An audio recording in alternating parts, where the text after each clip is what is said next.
I'm Alan Herriot. In 2016, I was commissioned to create a sculpture to form part of Elgin's Castle to Cathedral to Kashmir historical interpretation project. My sculpture represents William Edward. He was Elgin's town drummer for over 60 years, from 1760 until 1822. I've imagined William striding through the town in the early hours of the morning, waking everyone up by banging on his drum, and a boy running behind him drumming on an old cooking pot. A stray dog jumps up, barking, adding to the din.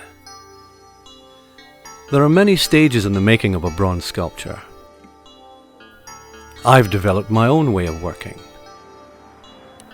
Usually, I start by sketching out some rough ideas to meet the client's wishes, and choose the best of these to develop. I make a small-scale 3D version of the idea, known as a maquette. I model it with enough detail to show my clients approximately how the full-size sculpture should look. Once the maquette gains the approval of the client, I start making the full-size sculpture. This one here. I build a rigid stick figure out of metal. This is called an armature. This is a supporting framework, strong enough to take the weight of the clay that it will eventually carry.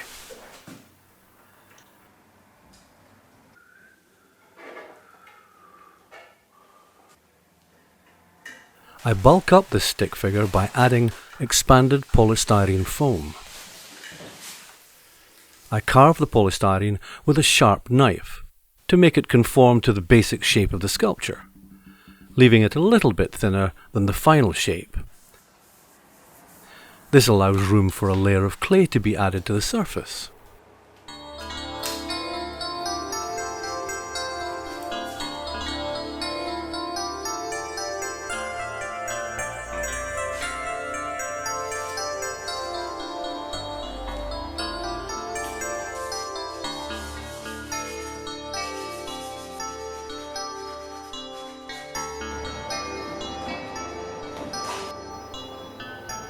I gradually add clay to the expanded polystyrene and carefully shape it to create all the fine detail that will be visible on the finished sculpture. The final appearance of the bronze sculpture exactly matches the shapes and textures I make in the clay.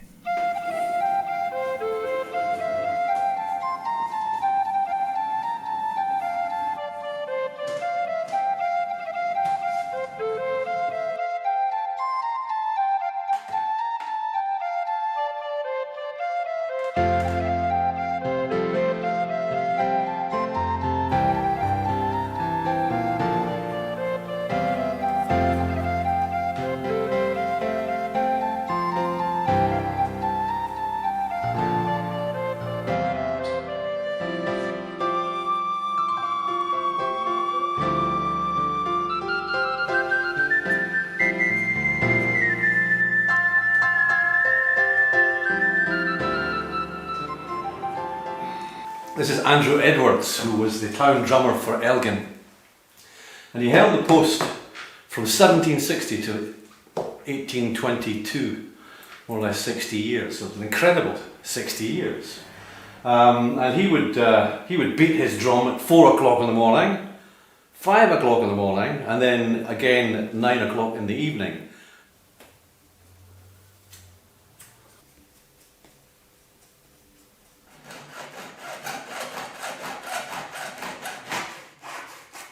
Basically what we're doing now is we're separating this figure from the drummer so that we can actually get this through to the casting room.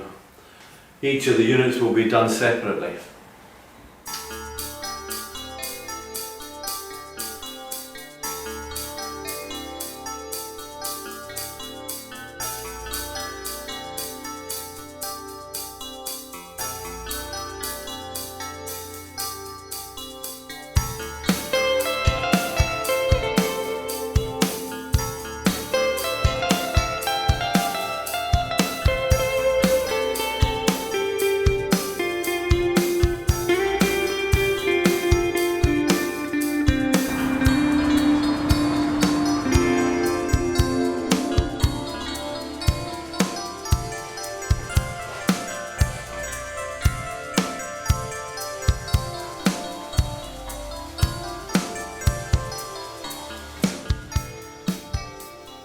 When the clay stage is completed, the whole sculpture is covered with coats of liquid rubber until it's about 10 millimeters thick. The rubber hardens, and on the inside it accurately mimics all the shapes, textures and details transferred from the surface of the clay.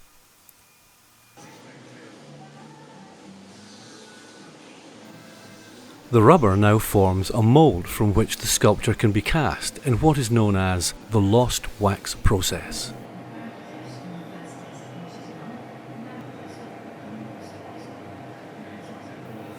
In order that the rubber maintains the form of the original, rigid plaster jackets are added.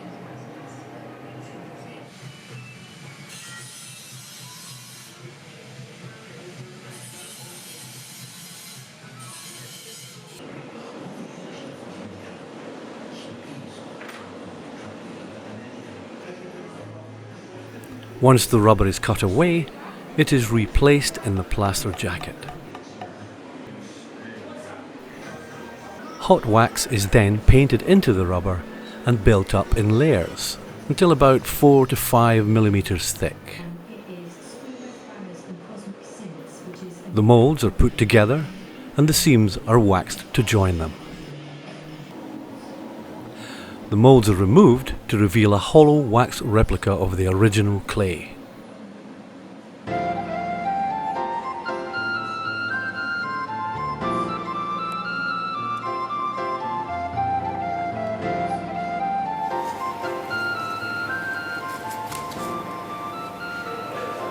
So the more you can do in the clay and in the wax, the less you have to do in the bronze.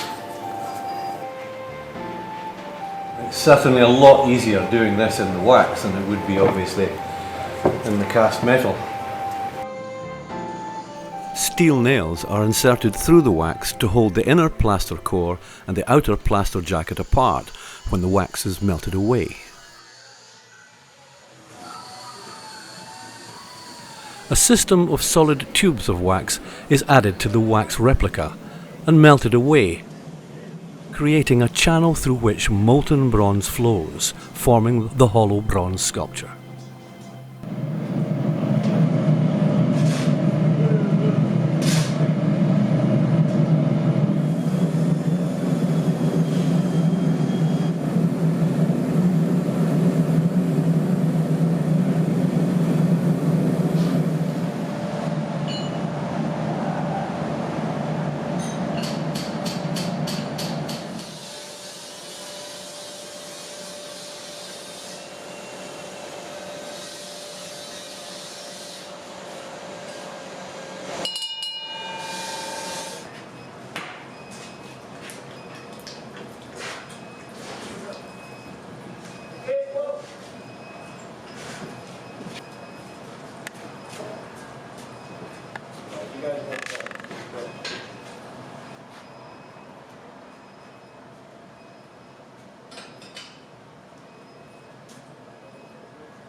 The outer plaster case is removed and the inner plaster core is drilled out, revealing the bronze sculpture, which still has the bronze channels attached.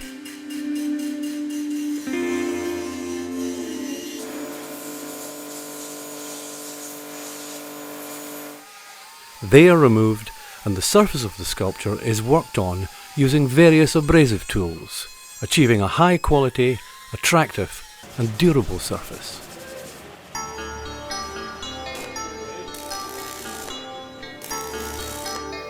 The various bronze sections of the sculpture are welded together, and the visible welds are smoothed away.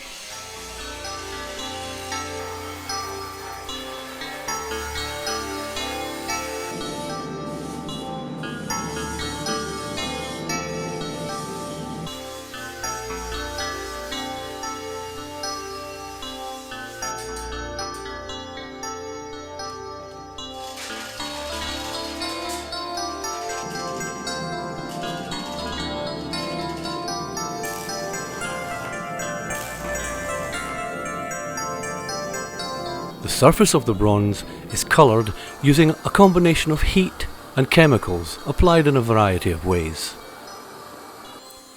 This is known as patinating the surface.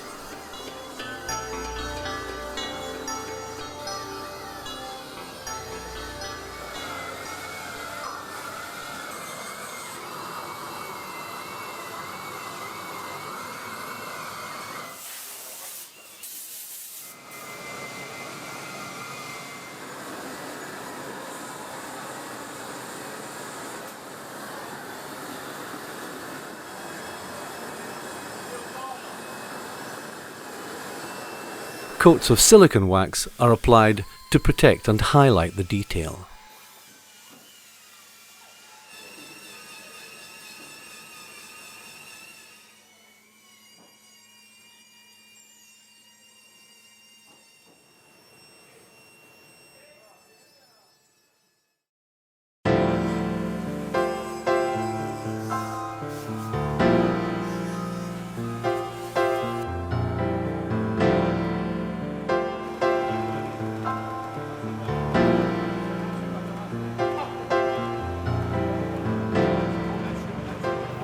The Elgin drummer sculpture is sited in the pedestrianised Elgin High Street. The finished statue is secured in position. After 4 months in the making, it is finally ready to be unveiled.